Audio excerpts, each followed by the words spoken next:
If you think Boda riders are just surviving within Kampala, trust me, you're mistaken on this. Some of these riders are actually making more money than some of these staff that are employed in these white collar jobs. So today, I bring a real breakdown on how these riders are actually earning more money within Kampala Capital City Center. My name is Samuel. Please don't forget to like and subscribe on this channel. On this channel, I actually talk about real ways to make money within Kampala.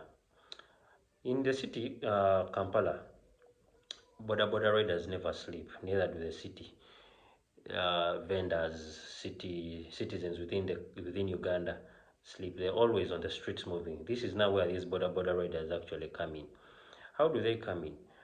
They come in a way that each and every citizen within the country or within the capital city center are actually associated with more movements using this border. Why do they associate themselves with these borders?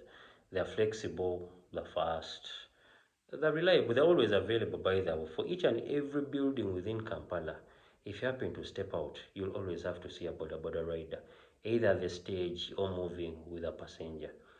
How are they making this money? I noticed a shorter distance within Kampala goes for about 2,000 shillings to 5,000. Yeah, it goes about for 2,500 shillings. And that is how I noticed this. But depending for the longer distances and the peak hours, this is actually where these people make more money because they will always charge you highly. First of all, the distance is long. The rush hours, you need to get to your destination within the time period you're expected to be there. So they end up charging you more and they end up making this money. The beauty about this border business is that on a good day, you earn about 30,000 to 80,000. But trust me, this is not their profit actually. They earn about 30 to 80,000, but this is not their profit. Since this business also comes with the daily income, daily expenses. It's daily income, you're going to earn it on a daily, but also it's associated with daily expenses.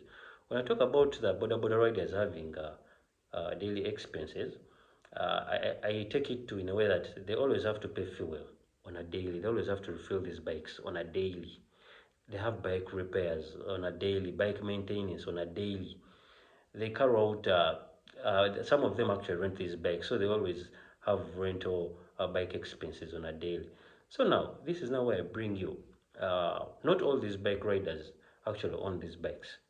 Some of them are actually renting these bikes and always have a rental fee that always pay to the owners. But for those renting these bikes, their profit comes in which way?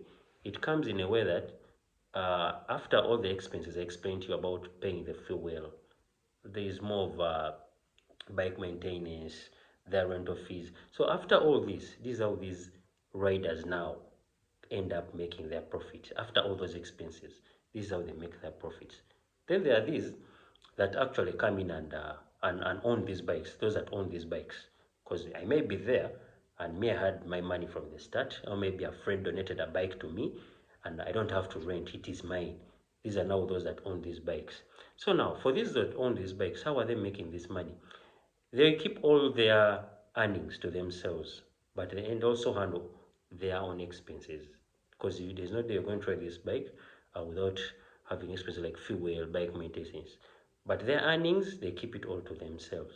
So now, the only difficult part about this is that it also has challenges like any other business. It has fines, police fines, and the other thing I noticed about most of these riders, they don't have these riding permits. They are always having challenges with police fines. They always have these challenges.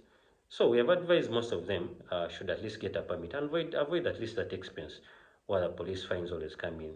There are harsh conditions, harsh weather. It's been raining almost on a daily, and they are going through all this just to earn a living. Are you seeing that?